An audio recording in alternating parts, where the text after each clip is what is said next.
প্রথমে জানাই আমি ইউটিউবকে অনেক অনেক দুঃখিত, কারণ আমি গত 2 দিন এতটা পরিমাণে অসুস্থ ছিলাম, বিছানায় থেকে আমি উঠতেও পারিনি। 2 দিন পুরো খাওয়া দাওয়া করতে পারিনি, জ্বরের জন্য বিছানা থেকে আমি উঠতে পারিনি। সেই জন্য আমি ভিডিও বানাতে পারিনি।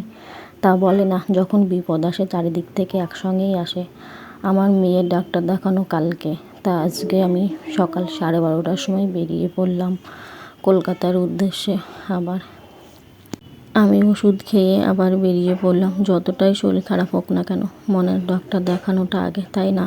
একদিকে মনের ডাক্তার দেখানো, একদিকে আমার শরীর খারাপ, একদিকে বাবার ডাক্তার দেখানো, একসঙ্গে সমস্ত বিপদ এসে পড়েছে ঘাড়ে। কোন দিকে কীটা করব সেটাই ঠিক করতে পারছি না।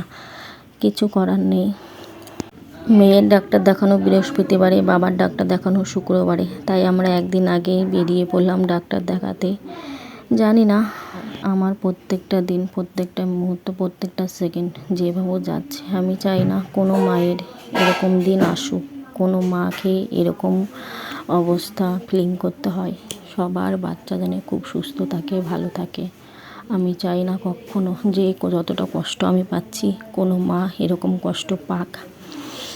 তবুও আমি লড়াই করে চলছি। দেখা যাক, আগের থেকে আমার মেয়ে অনেক ভালো আছে, সুস্থ আছে এখন।